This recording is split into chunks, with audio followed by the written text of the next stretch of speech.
I used AI to learn public speaking. Honest results: I am not a naturally confident public speaker. I get in my own head before presentations. I rush through material when I feel the audience losing interest. I lose my thread when someone asks an unexpected question mid-presentation. And I have known for years that improving my public speaking would open significant professional opportunities that I have been quietly leaving on the table. I decided to spend 30 days using AI deliberately to improve these specific weaknesses. Not generic public speaking advice. Targeted practice on the exact failure patterns I had identified in my own performance. Today I am sharing the honest results. What changed? What did not change?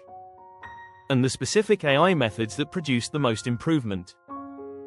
Welcome to Tech Talk Tech. We upload every single day with fresh AI strategies. Subscribe now and hit the bell so you never miss tomorrow's video. The diagnosis before the practice. The most important thing I did before any practice session was ask Claude to help me diagnose my specific weaknesses accurately. I described every public speaking situation I could remember, the ones that had gone well and the ones that had not. What I had been presenting. How large the audience was. What specifically had gone wrong or right. How I had felt before, during, and after each one. Claude identified 4 consistent patterns across all my negative experiences. I was opening with context rather than with connection. I spent the first 2 minutes of almost every presentation establishing background and agenda rather than saying something that made the audience want to listen to the rest. I was speaking to my slides rather than to my audience. My eye contact was drifting to the screen behind me during transitions, breaking the connection with the room at the exact moments when I needed to hold it. I was using filler language under pressure. When an unexpected question arrived or when I lost my thread, I defaulted to so, and you know, signals of uncertainty that the audience read as a loss of confidence. And I was ending weakly. My conclusions trailed off rather than landing with the kind of purposeful closing that makes an audience feel the presentation was complete rather than abandoned. 4 patterns. Identified from my own account of my own experiences. This diagnostic step alone was worth the 30 days. Week 1, opening with connection. The first week focused entirely on opening lines. I gave Claude the topic of every presentation I had given in the previous year and asked it to write 10 alternative opening lines for each one, all avoiding the context-first approach and all designed to create immediate connection or curiosity. I practiced each opening out loud. Not mentally, out loud, standing up, as if an audience were present. Recording myself on my phone and listening back without cringing at the sound of my own voice was one of the more uncomfortable but more useful things I did in the entire 30 days. By the end of week 1 I had a personal opening line framework that I had tested across 12 different topic types. The framework was simple. Start with a question the audience is already asking, a statement that contradicts what they expect to hear, or a specific story that is no longer than 90 seconds.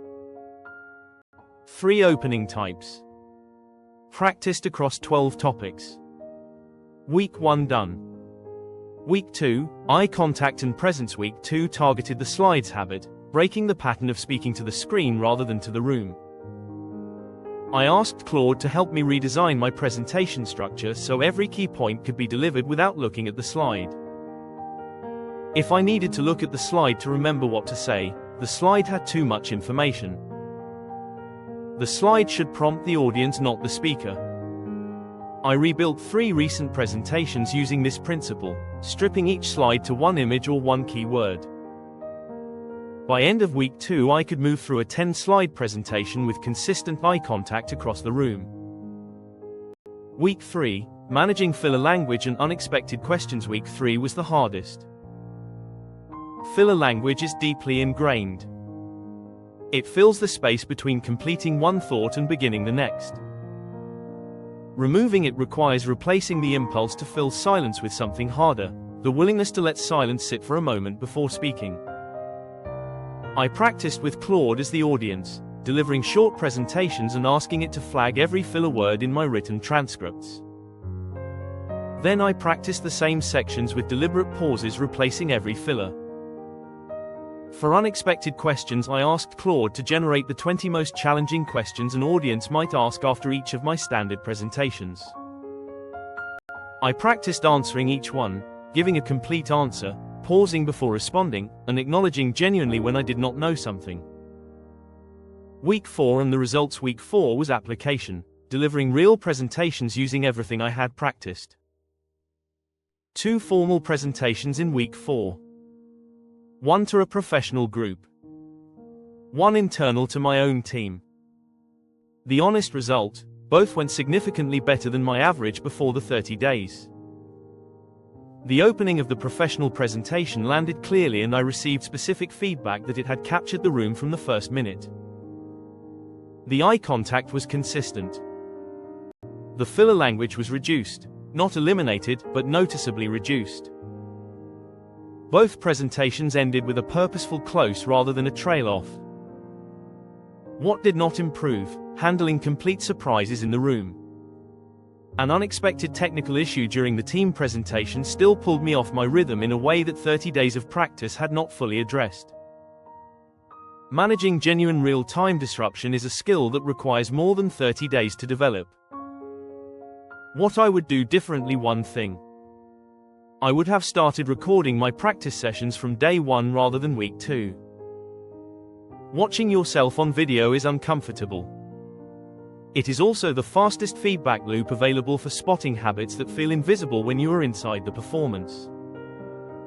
Starting earlier would have accelerated everything that followed. Your action plan starting today. Ask Claude to help you identify your specific public speaking weaknesses. Describe your last 3 presentations honestly and ask it to find the patterns. Then pick 1 weakness and practice it deliberately for 1 week before moving to the next. Targeted practice on specific weaknesses produces more improvement in 30 days than generic confidence building produces in a year. What is the public speaking situation you find most difficult right now? Drop it in the comments. I personally reply to every comment. If this gave you a practical system for improving your public speaking with AI, please give this video a thumbs up. Subscribe to Tech Talk Tech. We upload every single day. See you tomorrow.